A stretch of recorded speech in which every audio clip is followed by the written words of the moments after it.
এখন পর্যন্ত আন্তর্জাতিক ট্রফি জয়ের দিক থেকে আমরা যদি দেখি তাহলে অস্ট্রেলিয়া এখনও ভারতের অনেক উপরে আছে। অস্ট্রেলিয়া এখন পর্যন্ত 9টি আন্তর্জাতিক ট্রফি অর্জন করেছে, আর সেখানে ভারতের অর্জন মাত্র 6টি। তারপরও ভারতকেই অস্ট্রেলিয়ার উপরে দেখছে রিকি পন্টিং। রিকি পন্টিংয়ের এমন একটি বক্তব্য যেটার আলোকে ভারতকে তিনি যেমন প্রশংসিতই শুধু করেছে তা নয়, অস্ট্রেলিয়াকে এমনভাবে তিনি তুলোধনা করেছেন যেটার মাধ্যমে তিনি বুঝিয়ে দিলেন যে কী কারণে আজকে ভারত চ্যাম্পিয়ন আর অস্ট্রেলিয়া গ্রুপ পর্ব থেকেই বিদায়। রিকি পন্টিংয়ের এমন বিস্ফোরক মন্তব্যে গোটা ক্রিকেট পাড়ায় ব্যাপক গুঞ্জন শুরু হয়েছে যে তাহলে কি অস্ট্রেলিয়া তার অহংকারের কারণে আজকে পতন হয়েছে? ভাগ্য কখনো কাউকে ওপরে তো কখনো নিচেও নিয়ে যেতে পারে। অর্থাৎ রিকি পন্টিং বুঝিয়েছেন যে ভাগ্য কখনো কাউকে উপরে তুলতে পারে, আবার কখনো কাউকে নিচেও নামিয়ে দিতে পারে। কিন্তু একজন মানুষের আসল পরিচয় তার সংস্কার ও মূল্যবোধে বোঝা যায়। কেউ কেউ বিশ্বকাপ ট্রফি জেতার পরে সেটার উপরে পা রাখে, অর্থাৎ শুধু পা রাখে না, পা রেখে সেটাকে অসম্মান করে। কিন্তু ভারতীয় অধিনায়ক সেই ট্রফি সামনে মাথা নত করে সম্মান জানিয়েছেন। 2026 সালে টি-20 বিশ্বকাপে এবার ভারত যেমন চ্যাম্পিয়ন, ঠিক তেমনইভাবে 2024 টি-20 বিশ্বকাপেও ভারতই চ্যাম্পিয়ন হয়েছিল। 2022 সালে আমরা যদি দেখি তাহলে সেবার অস্ট্রেলিয়া চ্যাম্পিয়ন হয়েছিল। কিন্তু মূলত যে বিষয়টি সেটা হচ্ছে অস্ট্রেলিয়া চ্যাম্পিয়ন হওয়ার পর অস্ট্রেলিয়া দলের ক্যাপ্টেন মিচেল মার্শ তিনি কি করেছিলেন?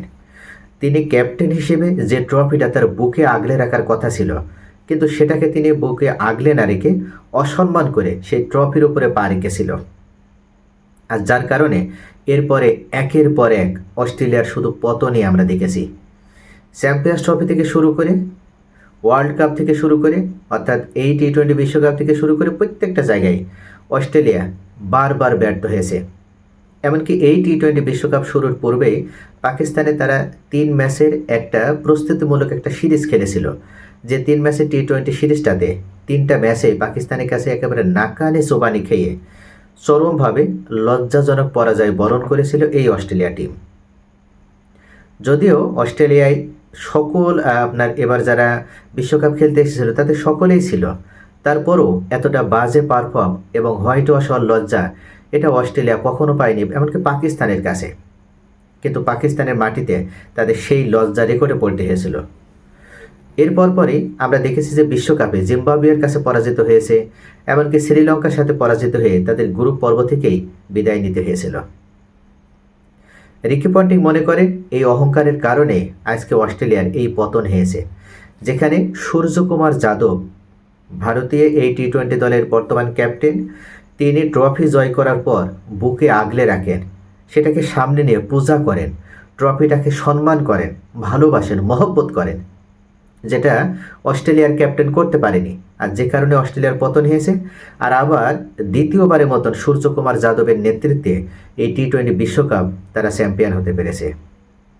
রিকি পন্টিং মনে করেন 2027 সালের যে ওয়ানডে বিশ্বকাপ সেখানেও ভারত চ্যাম্পিয়ন হবে, এমনকি 28 সালে যে টি-20 বিশ্বকাপ ক্রিকেট সেটাতেও সূর্যকুমার যাদবের নেতৃত্বে ভারতই আবার চ্যাম্পিয়ন হবে। কেননা ভারতের এই দল শুধু অপরাজয় তা নয়, ভারতের এই দলকে পরাজিত করার মতন এমন কোনো ক্রিকেট টিম এই মুহূর্তে বিশ্বে নেই। Australia, south Africa, New Zealand, England কোনো টিমই ভারতের এই টিমের সাথে মোকাবেলা করার মতন সক্ষমতা রাখে না। আর আরেকটা বড় বিষয়, সূর্যকুমার যাদবের কাছে এই টি-20 ট্রফিটা যেন সবথেকে বড় সম্মানের জায়গায় পরিণত হয়েছে। অর্থাৎ টি-20 ট্রফিটাও মনে করছে যে আমার ভালোবাসাটা এই সূর্যকুমার যাদবের কাছেই রয়েছে, তাই আমি ঘুরে ফিরে এই যাদবের কাছেই থাকব, সূর্যকুমারের হাতেই আসব।